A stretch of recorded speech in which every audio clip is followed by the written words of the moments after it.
um intensivo, for fazer um estágio com os consultores do sertão do Nordeste, a Rinode vai ser a maior empresa do mundo. Porque eu nunca vi tanta garra. E eu atribuo isso mesmo à dificuldade do povo nordestino, que claro, a gente conhece, é uma região mais seca, e no sertão essa dificuldade faz com que o nordestino ele seja mais rústico. E eu tenho uma downline, uma mulher, que anda 80 quilômetros de estrada de terra para buscar produto na franquia mais próxima, é 80 quilômetros. Então, ela tem uma moto 150 cilindrada e ela faz 150 quilômetros de poeira para poder buscar esses produtos. Eu falo, isso é inspirador para nós, mas a gente volta com vergonha. Fala, a gente é preguiçoso. Porque Deus, Valdilene, a respeito de ter nascido da roça, ele não fez a gente pedra. Deus não fez a gente árvore para ficar parado. Ele não fez a gente uma montanha, ele fez a gente pessoas para se movimentar. E quando a gente se movimenta, a gente evolui. E o triunfo, porque eu acho que você é uma mulher que triunfou na vida, eu acho. Eu olho para você e quando a gente se encontra, a gente conversa, eu fico feliz de ver o seu desenvolvimento, assim como ficava feliz de ver o do Celso Rodrigues, numa fonte de inspiração para nós, que também saiu da favela e leu tanto que virou aquele homem incrível, né? Eu fico imaginando assim, eles triunfaram, eu vou triunfar também. Eu também vou conseguir chegar lá. Não é uma questão de patamar ou quanto que está ganhando, não. É uma questão de chegar nesse ponto e ver que é possível. Todo mundo que quiser consegue realizar. E eu falo que o triunfo é a junção de muitas tentativas fracassadas. Eu aprendi isso com o Napoleão Hill, não foi eu que criei essa frase. Uma pessoa que vence na vida, ela perdeu muito antes para poder chegar lá. Não é isso? É verdade. Mas, assim, é bem interessante porque, assim, como você estava falando da minha infância, então, assim, eu não tinha água encanada, eu carregava água de pote na cabeça. Muitos não vão saber o que é isso, mas procura. É triste, certo? E aí, eu não sabia sonhar. Eu não sabia sonhar. A Adelaide me falou assim, não é que você não sabia sonhar. Você, você não sabia era como era que ia fazer no seu sonho. Olha assim que ela falou. Eu digo, não, Adelaide. A única coisa que eu queria, que eu me espelhava era assim. Eu não tinha ninguém da minha família rico. Eu não conhecia ninguém próximo de mim bem-sucedido. As pessoas próximas de mim, ou era como eu, ou era pior do que eu. Mas eu começava a analisar e começava a ver o seguinte, olha, eu não quero o futuro dos meus avós, eu não quero o futuro dos meus pais. Eu tenho que fazer alguma coisa diferente. E desde cedo, eu dizia assim, se eu quero alguma coisa diferente, eu tenho que fazer algo diferente do que eles fazem. Né? E aí, eu não sabia o que eu ia fazer. Eu só sabia que eu tenho que fazer alguma coisa diferente. Então, quando eu encontrei a fotografia, aí foi quando eu comecei a vir para uma cidade grande, que hoje que eu moro, porque eu morava na roça mesmo, na roça, no interior. E comecei a andar de ônibus, né? E comecei a ir para uma cidade maior, que era Arapiraca. Hoje ela tem 240 mil. Mas imagina, há 30... Gente, eu saí de casa tem 31 anos, faz dia 8 de dezembro. 31 anos que eu saí da casa dos meus pais. Isso que Né? você falou é muito forte, viu, Val? Continua. Eu vou anotar aqui, porque eu E, não cara, quero viver. Eu não quero. Quando eu saí da casa dos meus pais, eu saí decidida a fazer qualquer coisa para não voltar de novo para a roça. E aí, eu passei muita dificuldade, viu? Eu passei dificuldade, eu passei necessidade, eu morei de favor na casa dos outros, eu morei na casa de parente, eu morei na casa de amigos. E eu vou dizer uma coisa para você, pense numa experiência dolorida. Humilhante. Humilhante. Então, e eu fui indo, eu lembro que eu cheguei em Arapiraca e eu queria trabalhar em um supermercado que se chamava Bom Preço aqui, e eu só queria trabalhar nele, porque ele era o maior que tinha na cidade. Então, eu não me conformava em arrumar uma coisinha qualquer. Eu queria algo diferente. E, enquanto isso, as pessoas se conformavam com pouca coisa. Eu não, eu queria ter o melhor. E para você trabalhar de empregada no melhor supermercado já era melhor do que a sua situação antiga. Muito! quando eu consegui, eu passei um ano, toda semana eu ia falar com o gerente. O gerente me colocou dentro do supermercado porque ficou com pena. Eu não tinha experiência da roça. Eu não tinha nem carteira de trabalho, não sabia nem o que era carteira de trabalho. Só que a minha vontade de crescer era tão grande que eu enfrentava. E olha que eu era uma pessoa tímida, viu? Eu sou tímida, na verdade.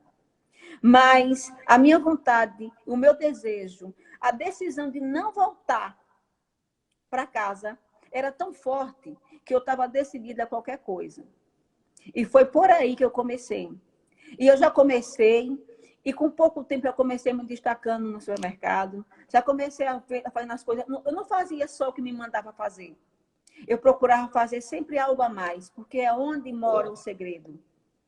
Eu sempre algo a mais. Entrega mais do que você está sendo pago para fazer. Isso é outra coisa que quem está assistindo tem que anotar. Eu anotei aqui, ó, da Valdilene. Eu não quero para mim o futuro dos meus avós, eu não quero para mim o futuro dos meus pais. Mas isso que ela acabou de falar aí, ó, você tem que anotar. Repete, Val. Que eu não quero. Não, justamente eu trabalhava em função de não ter o mesmo futuro dos meus avós e nem o futuro dos meus pais. Por quê? Porque eu via que o futuro deles era só para trabalhar para comer. E mal. Mas você entregava mais do que ele era cobrado, né?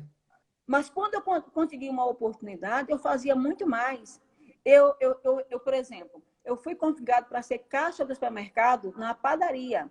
Mas eu chegava lá, eu arrumava, eu limpava, eu faxinava, eu botava os pão, eu fazia qualquer... Eu ia para a padaria aprender a fazer pão, para dentro lá do negócio de fazer pão. E aí, o que acontecia? As pessoas preguiçosas tinham logo inveja, né? Aí já começava, eu inexperiente, feliz da vida pelo primeiro emprego de carteira assinada. Primeiro emprego, depois da roça, né? Quando você começa a ter esse tipo de atitude diante da vida, o que aparece é gente para jogar pedra. O que tem é gente invejosa querendo que você leve uma rasteira e não levanta. Eles não sabem é que de tombo em tombo, a gente vai chegando mais perto de onde a gente quer chegar. Porque quando a gente cai para frente. Você tropeça, cai para frente. E a hora que você levanta mais perto de onde você quer chegar. Não é isso? É. Aqui no Nordeste diz o seguinte: ninguém atira pedra em árvore sem fruto e ninguém chuta cachorro morto. É verdade. Ninguém chuta cachorro morto. É verdade. Certo? Então, assim, eu nunca tive medo de encarar. Eu nunca tive medo de lutar.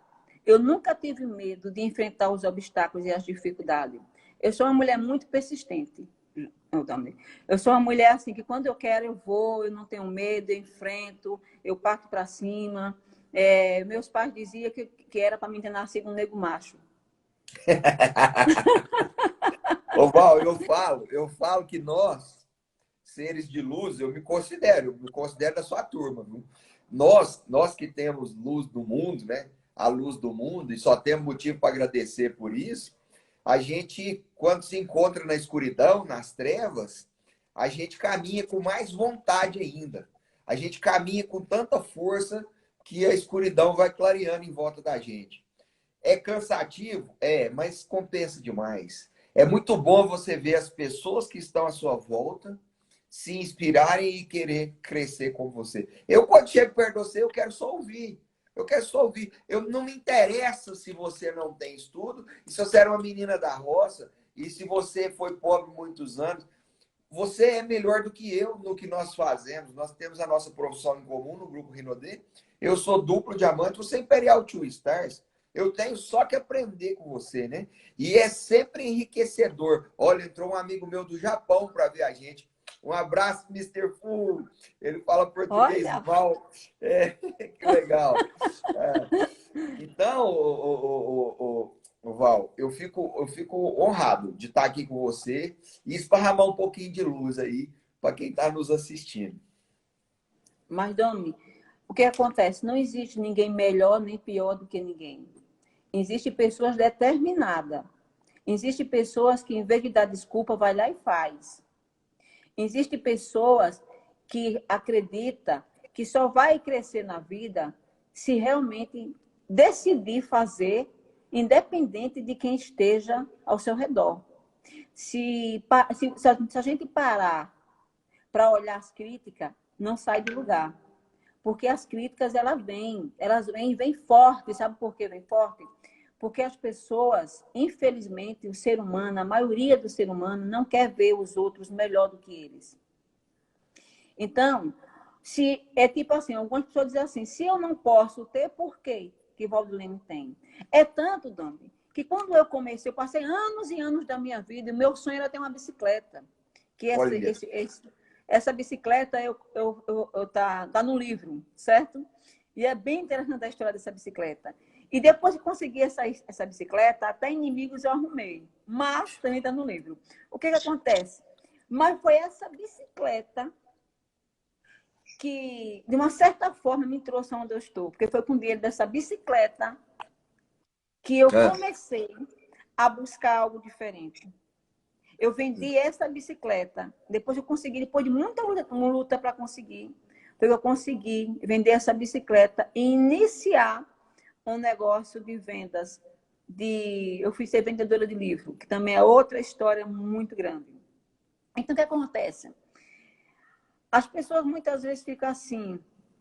Quando eu estava na pobreza, na miséria, devendo, antes mesmo de ter empresa, certas pessoas me criticavam achando que eu ia ser mais uma que saiu da casa dos pais e ia voltar com a mão na frente e outra atrás, chorando por migalhas. Mas eu era tão louca que eu dizia assim, eu durmo debaixo da ponte, mas eu só volto por cima. E foi isso que aconteceu. Então, quando eu nunca voltei por causa dos meus pais, mas quando eu resolvi dizer assim, aparecer, foi para dar o melhor para os meus pais. Foi para dar casa, foi para dar o que eles nunca tiveram, foi para dar dignidade a eles. E olha só, como é as pessoas. Quando eu comecei a ganhar dinheiro e comecei a ter carro, as pessoas começaram a criticar e a dizer, poxa, gente, a filha de Aeronildes agora enricou de uma hora para outra. Ô, miserável, eu passei anos da minha vida lutando. estava trabalhando para ter uma bicicleta, agora pode comprar o carro que quiser. E sabe o que aconteceu? É. Aí comecei a crescer, comecei a ter uns carrinhos bons, comecei a ter casa boa. Aí os amigos dos meus irmãos diziam assim, a tua irmã enricou rápido, né? No mínimo, ela está mexendo com droga. Era. Não, a gente mexe com um negócio de cheirar, né? Mas se quiser conhecer, tem que me encontrar para eu poder pôr um pouquinho no seu braço. Ai, eu sou assim, Val. Igual você. Eu gosto de gente assim. Se o caboclo fechar a porta para nós, nós pula a janela. Mas ficar parado, preso, a gente não consegue. A gente vai procurar Não. outro caminho, até dar certo. Aí a pessoa fala que foi sorte, Val. É o nome que o vagabundo dá para o trabalho dos outros. Isso é fato. É verdade. Mas É eu verdade, é vou. verdade. E Eu, aí, quando. quando a gente. Pode falar. E aí? Não, e aí, assim, quando eu montei a empresa, eu passei 10 anos sendo empresária aqui em Arapiraca. Aí foi quando eu fui conhecer como era bom ter dinheiro, tá entendendo? Uhum. Mas depois de 10 anos, até lá eu quebrei 3 vezes. Na terceira vez foi quando eu conheci o marketing multinível, Doni. E aí foi quando a gente jogou mesmo o pau da barraca. Assim, chutou o pau da barraca e disse assim, tem que dar certo. A gente não entrou nesse negócio, Doni, para ver se dava certo. Também é uma grande diferença. Aquelas pessoas que têm resultado e as pessoas que não têm resultado. A maioria das pessoas entram para ver se dá certo. Eu vou ver, vou tentar. Se der, deu. Se não der, nós não. Nós entramos e dizer assim, ó, tem que dar certo. Todo Claro. mundo pode desistir, menos a gente. Por quê? A gente não tinha outra opção. Eu estava com o nome sujo, eu estava devendo a banco, a cartão, a amigo, a parente e aderente. Quem é que ia me dar uma oportunidade em alguma coisa com o nome sujo? Só marketing multinível, gente. É Só verdade. marketing multinível. E outra coisa, o investimento, qual é? Mínimo financeiramente, mínimo possível. Não, o E investimento para aí, entrar no marketing de rede, no grupo Renault, deu uma piada, né? o tamanho do negócio. Quando você fala em R$ 2.500, eu falo assim, parece que é mentira, né? Mas não é não. Você pensou que era 200 mil, né?